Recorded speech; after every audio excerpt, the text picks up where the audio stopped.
Hi guys, it's Simon at Kairos Capital Markets with the daily direction predictions for February the 1st, 2017.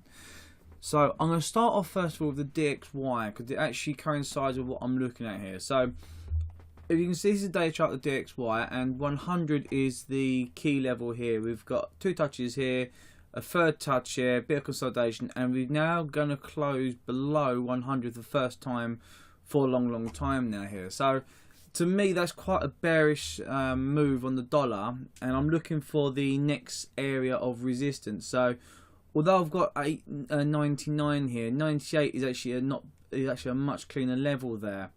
So, personally myself, I think we'll now pull down to 98 level before any form of bullish pressure will actually come into the market, unless, of course, we rebound massively up there the next couple of days. Obviously anything can happen, but this is what I'm looking at now very briefly. So in my idea is, just to understand the dollar index on the weekly chart, it looks quite nice here. If you look at what's happening here now, if we pull back down to the 98 level, we'd actually have the weekly 50, this upper sloping trend line would be meeting there, and this key level there.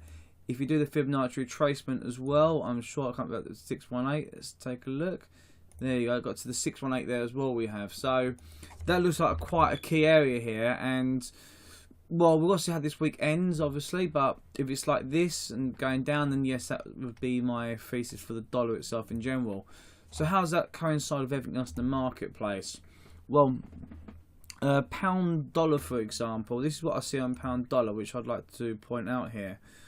I actually had some form of wedge here as well, but we've got a double bottom here. We've got a key level, and we've got RSI quite low there, which means it's powered up, and we're going to have some form of bullish MACD there as well. So for me personally, it looks like we can go long to where that's a key level on the weekly, but I do see it at least targeting these highs here at least. So that looks quite bullish there. And today, if you look at today's chart, what I see is quite literally we've had a break up and retested this 50 EMA, and we've broken above a bullish candle today. So how does that look like on the intraday charts? Let's take a little look at the intraday charts here, and this is what I see. I see the 4-hour 50 being respected very well. We tested it and broke above it.